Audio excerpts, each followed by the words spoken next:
tingkat menteri katanya. Ini eselon 2. Walaupun eselon 2 melanggar undang-undang juga karena masih perwira aktif. Nggak ada tuh ngomong. Itu satu. Saya kasih barang contoh dulu. Bagus. Yang kedua, ya kan? Kita ingat, saya frankly speaking, Erlangga Hartarto diberhentikan karena apa? Sebagai ketua umum partai politik. Karena banyak sprindiknya kan katanya. Bahkan bocor alus Tempo mengatakan 11. Konon Pratikno yang langsung menyampaikan itu, pesan itu. Kan Pratikno sebagai the messenger. Oke?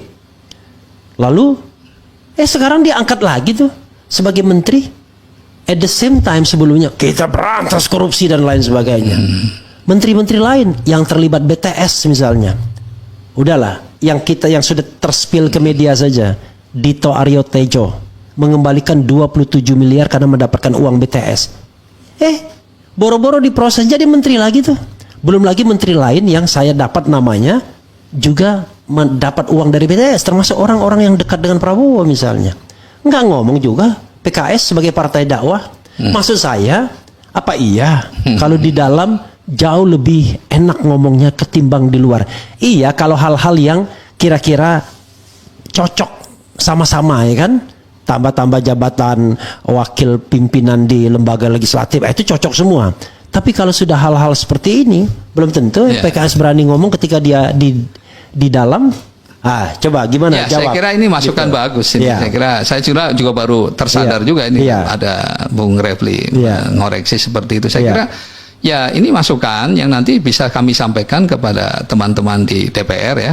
Bagaimanapun juga itu adalah tugas pengawasan kan bagian dari tugas DPR ya. Saya kira ini nanti tinggal kami sampaikan dan tentu juga ada komunikasi yang sifatnya antar partai ya. Saya kira ini juga bisa menjadi forum yang karena beliau sendiri kan akan memberi kesempatan ya forum partai-partai koalisi ya untuk ada pertemuan yang bisa menyampaikan tukar pikiran dan sebagainya. Saya kira ini menurut saya sih bagus untuk disampaikan begitu. Inilah enaknya PKS yang sudah lama teruji beroposisi ya.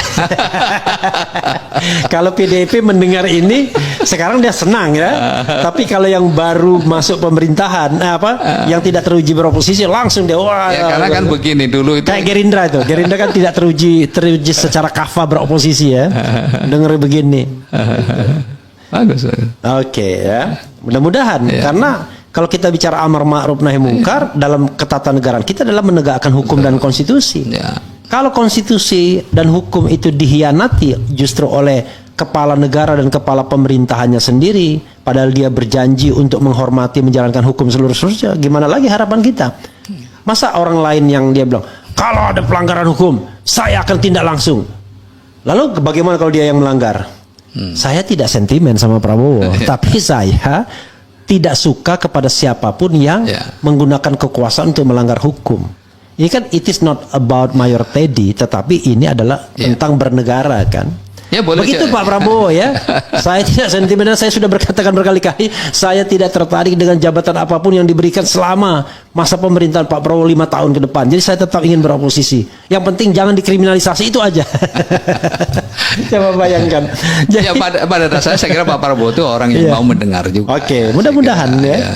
Saya ngomong dari sini aja, karena kalau kita langsung ngomong berdua doang, nanti dianggap kita sedang melakukan politik backdoor. Politik belakang pintu. Kan sini juga kan bisa didengar kan? Kita teriak, "Oi!" gitu ya. Oke. Pak Sus.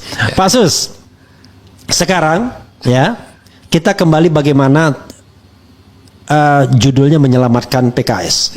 Ya. PKS ini partai yang sudah segmented, tapi begitu kena isu sedikit bisa dulu presidennya kan pernah terkena dan imbasnya luar biasa. Kenapa? Karena pemilih PKS tidak hanya ideologis, saya katakan, bahkan makin lama makin tebal yang rasionalnya. Salah satunya orang demen sama PKS karena berani beroposisi kan begitu.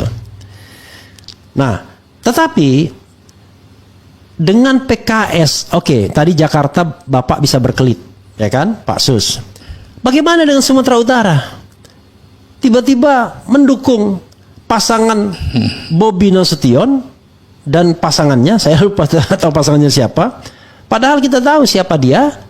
bagaimana isu-isu yang melingkupinya, ada soal